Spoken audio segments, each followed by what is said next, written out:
दोस्तों, कहानी का आनंद लेने के लिए कहानी को पूरा सुनिएगा और अगर कहानी अच्छी लगे तो लाइक कीजिएगा। चैनल को सब्सक्राइब नहीं किया है तो चैनल को सब्सक्राइब कर लीजिएगा। तो चलिए स्टार्ट करते हैं।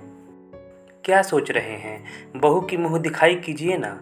कब से बेचारी आंखें बंद किए बैठी है। कमलकांत हाथ में कंगन का जोड़ा थामे संज्ञा शून्य खड़े रह गए। ज़्यादा देर खड़े होना भी मानो मुश्किल लग रहा था।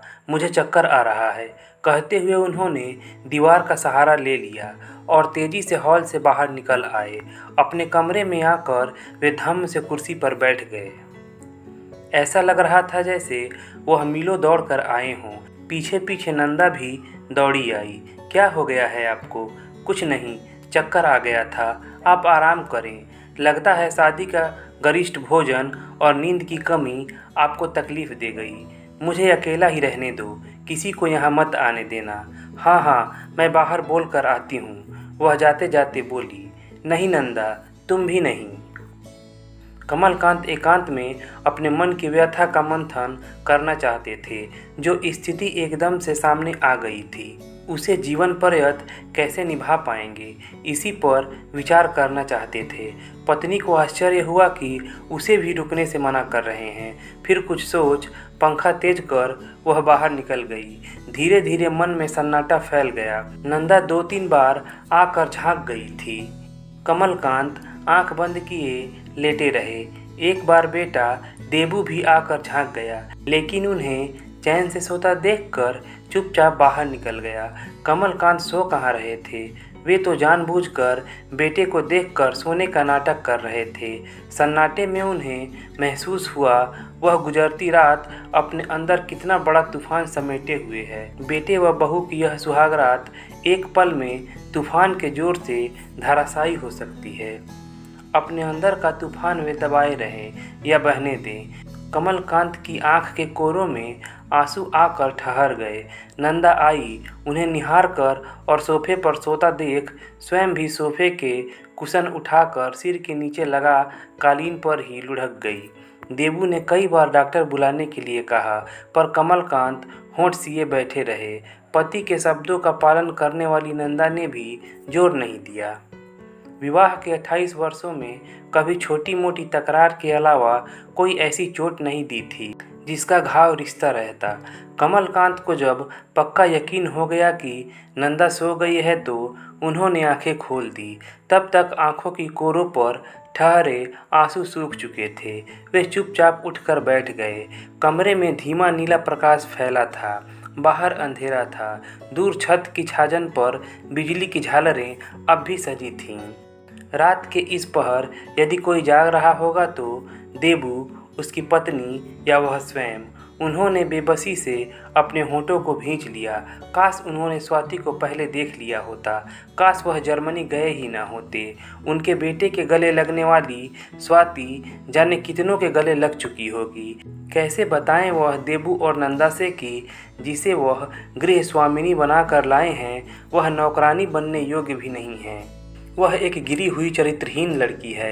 अंधकार में दूर बिजली की झिलमिल में उन्हें 1 वर्ष पूर्व की घटना याद आई तो वे पीछे अतीत में लुढ़क गए। कमलकांत का ऊन का व्यापार था। इसमें काफ़ी नाम व पैसा कमाया था उन्होंने। घर में किसी चीज़ की कमी नहीं थी। कमलकांत ने जो पैसा कमाया वह घर परिवार पर खर्च किया। पत्नी नंदा व पुत्र देबू के बीच उनका बहुत खुशहाल परिवार था। 1 साल पहले उन्हें व्यापार के सिलसिले में मुंबई जाना पड़ा था। वे एक अच्छे होटल में ठहरे थे। वहां चेन्नई की एक पार्टी से उनकी मुलाकात होनी थी। नियत समय पर वे शाम 7 बजे होटल के कमरे में पहुंच गए। लिफ्ट से जाकर उन्होंने होटल के कमरा नंबर 305 के दरवाजे पर ज्यों ही हाथ रखा, फिर जोर लगाने की ज़रूरत नहीं पड़ी। एक झटके से दरवाज़ा खुला और एक लड़की तेज़ी से बाहर निकली। उस लड़की का पूरा चेहरा उनके सामने था उस लड़की की तरफ वे आकर्षित हुए। कंधे पर थैला टांगे आकर्षक वस्त्रों में घबराई हुई सी वह युवती तेजी से बिना उनकी तरफ देखे बाहर निकल गई। पहले तो उन्होंने सोचा वापस लौट जाएं, पता नहीं अंदर क्या चल रहा हो। तभी सामने मिस्टर रंगनाथ जो चेन्नई से आए थे दिख गए, तो वापस लौटना मुश्किल हो गया। आइए कमलकांत जी, मैं आपका ही इंतज़ार कर रहा था। कैसी रही आपकी यात्रा? जी बहुत अच्छी। पर मिस्टर नाथन, वह लड़की? वे उस समय पैंट और शर्ट पहन रहे थे। मुस्कुरा कर बोले, ये तो मौज मस्ती की चीज़ें हैं भाई कमलकांत। हम ऊपरी कमाई वाला पैसा दो ही चीज़ों पर तो खर्च करते हैं, बीवी के जेवरों और ऐसी लड़कियों पर। रंगनाथ जोर से हंस पड़े। कमलकांत का जी खराब हो गया। लानत है ऐसे पैसे और ऐश पर। लाखों के नुकसान की बात ना होती तो शायद वे वापस लौट आते, लेकिन बातचीत के बीच वह लड़की उनके जेहन से एक सेकंड को भी न उतरी। क्या मजबूरी थी उसकी? क्यों इस धंधे में लगी है? इतने अनाड़ी तो वे न थे। जानते थे पैसे देकर ऐसी लड़कियों का प्रबंध आराम से हो जाता है। होटल में ठहरे उनके व्यवसायी मित्र ने जरूर उसे पैसे देकर बुलवाया होगा। उस वक्त वे उस लड़की की आंखों का पनीलापन भी भूल गए थे। याद था सिर्फ इतना कि वह एक बुरी लड़की है। जालंधर लौटकर वे अपने काम में व्यस्त हो गए। कुछ माह बीत गए, तभी उन्हें 3 माह के लिए जर्मनी जाना पड़ गया। जब वे जर्मनी में थे, देबू का रिश्ता तभी पत्नी ने तय कर दिया था। उनके लौटने के 2 दिनों बाद की शादी की तारीख पड़ी थी। जर्मनी से बहू के लिए वे कीमती उपहार भी लाए थे। आने पर नंदा ने कहा भी था, यशोदा को तो तुम जानते हो। हाँ भाई, तुम्ही ने तो बताया था, जो मुंबई में रहती हैं, उसी की बेटी स्वाति है ना? हाँ, नंदा बोली। सच पूछो तो पहले मैं बहुत डर रही थी कि पता नहीं तुम इनकार न कर दो कि एक साधारण परिवार की लड़की को। पगली, उसकी बात काटकर कमलकांत ने कहा, इतना पैसा हमारे पास है, हमें तो सिर्फ एक सुशील बहू चाहिए। यशोदा मेरी बचपन की सहेली थी। शादी के बाद पति के साथ मुंबई चली गई थी। 10 वर्ष हुए दिवाकर को गुजरे, तब से बेटी स्वाति ने ही नौकरी करके परिवार को चलाया है। सुनो, उसका एक छोटा भाई भी है जो इस वर्ष इंजीनियरिंग में चुन लिया गया है। मैंने यशोदा से कह दिया है कि बेटे की पढ़ाई के खर्च की चिंता वह न करे। हम यह जिम्मेदारी प्यार से उठाना चाहते हैं। आपको बुरा तो नहीं लगा? नंदा, यह घर तुम्हारा है और फैसला भी तुम्हारा। वे हंस कर बोले थे, पर बहू की फ़ोटो तो देख लो। अब कितने दिन बचे हैं? इकट्ठे दुल्हन के लिबास में ही बहू को देखूंगा। हाँ, अपना देबू तो खुश है ना? एक ही तो बेटा है। उसकी मर्जी के खिलाफ कैसे शादी हो सकती है? शादी के दौरान भी वे स्वाति को ठीक से न देख पाए थे। जब भी कोई उन्हें दूल्हा दुल्हन के स्टेज पर उनके साथ फ़ोटो लेने के लिए बुलाने आता, आधे रास्ते से फिर कोई खींच ले जाता। बहू की माथा ढकाई पर वह घूंघट में थी। काश उसी समय उन्होंने फ़ोटो देख ली होती। ची ची के शोर पर कमलकांत वर्तमान में लौट आए। सुबह का धुंधला का फैल रहा था, लेकिन उनके घर की कालीमा धीरे धीरे और गहरा रही थी। नाश्ते के समय भी जब वे बाहर नहीं निकले तो देबू डॉक्टर बुला लाया। उसने चेकअप के बाद कहा, कुछ तनाव है, लगता है सोए भी नहीं हैं। यह दवा दे दीजिएगा, इन्हें नींद आनी जरूरी है। घर भर परेशान था। आखिर अचानक ऐसा क्या हो गया जो वे एकदम से बीमार पड़ गए? बहू ने आकर उनके पांव छुए और थोड़ी देर वहाँ खड़ी भी रही, लेकिन वे आंखें बंद किए पड़े रहे। बाबूजी, आपकी तबीयत अब कैसी है? ठीक है, उन्होंने उत्तर दिया। बहू लौट गई। कमलकांत का जी चाहा इस लड़की को फौरन घर से निकाल दे। यदि यह सारी जिंदगी इसी घर में रहेगी तो भला वे कैसे जी पाएंगे? क्या उनका दम नहीं घुट जाएगा? इस घर की हर सांस, हर कोना उन्हें यह एहसास कराता रहेगा कि उनकी बहू एक गिरी हुई लड़की है।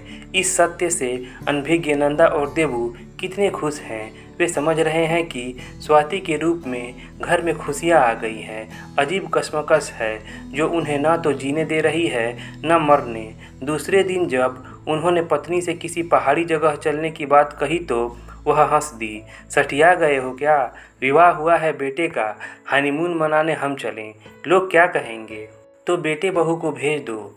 पर बहू ही तैयार नहीं हुई कि पिताजी अस्वस्थ हैं, हम अभी नहीं जाएंगे। वे चिढ़ गए। शराफत व शालीनता का अच्छा नाटक कर रही है यह लड़की। जी हल्का करने के लिए वे फैक्ट्री चले गए। वहाँ सभी उनका हाल लेने के लिए आतुर थे, लेकिन इतने लोगों के बीच भी वे सहज नहीं हो पाए। चुपचाप कुर्सी पर बैठे रहे, न कोई फाइल खोलकर देखी, न किसी से बात की। जिसने जो पूछा हाँ हूँ में उत्तर दे दिया। धीरे धीरे कमलकांत स्थिर होते गए। कारोबार बेटे ने संभाल लिया था। नंदा समझ रही थी जर्मनी में पति के साथ कुछ ऐसा घटा है जिसने इन्हें तनाव से भर दिया है। 10 माह गुजर गए। स्वाति के पांव उन दिनों भारी थे। अचानक काम के सिलसिले में मुंबई जाने की बात आई तो देबू ने जाने की तैयारी कर ली, पर कमलकांत ने उसे मना कर दिया। मुंबई के नाम से एक दबी चिंगारी फिर भड़क उठी। इतने दिनों बाद भी वह उनके मन से न निकल पाई थी। मन में मंथन अभी भी चालू था। मुंबई जाकर वे एक बार स्वाति के विषय में पता करना चाहते थे। यह प्रमाणित करना होगा कि स्वाति की गुजरी जिंदगी गंदी थी। मजबूरी में इस कार्य में लगी युवती को चाहे वे एक बार अपना लेते, पर स्वेच्छा से इस कार्य में लगी युवती को वे माफ़ करने को तैयार न थे। एक बार यदि प्रमाण मिल जाए तो वे बेटे का उससे तलाक दिलवा देंगे। क्यों नहीं मुंबई जाकर यह बात पता करने का विचार उन्हें पहले आया। चुपचाप शादी के एल्बम से स्वाति की एक फ़ोटो निकाल उन्होंने मुंबई जाने का विचार बना लिया। घर में पता चला कि कमलकांत मुंबई जा रहे हैं तो स्वाति ने डरते सहमते एक पत्र उन्हें पकड़ा दिया। बाबूजी, मौका लगे तो घर हो आइएगा। माँ आपसे मिलकर बहुत खुश होंगी। कहकर उन्होंने पत्र ले लिया। स्वाति के घर जाने का तो प्रश्न ही नहीं उठता था, लेकिन फिर भी कुछ टोह लेने की खातिर उसके घर पहुंच गए। बहू यहाँ कहाँ काम करती थी? वे शीघ्र ही मतलब की बात पर आ गए। होराइजन होटल में चाचा जी, स्वाति के भाई ने उत्तर दिया। भाई साहब, हमारी इच्छा तो नहीं थी कि स्वाति होटल की नौकरी करे, पर नौकरी अच्छी थी, इज्जतदार होटल है, तनख्वाह भी ठीक ठाक थी, फिर आसानी से नौकरी मिलती कहाँ है। कमलकांत को लगा समधीन गोलमोल जवाब दे रही है कि होटल में उनकी बेटी का काम करना मजबूरी थी। होटल होराइजन के स्वागत कक्ष में पहुंचकर उन्होंने स्वाति की फ़ोटो दिखाकर पूछा, मुझे इस मैडम से काम था, क्या आप इनसे मुझे मिला सकती हैं? मैं यहाँ नई हूँ, पता करती हूँ, कहकर स्वागतकर्मी महिला ने एक बूढ़े वेटर को बुलाकर कुछ पूछा। फिर कमलकांत की तरफ इशारा किया। वह वेटर उनके पास आया।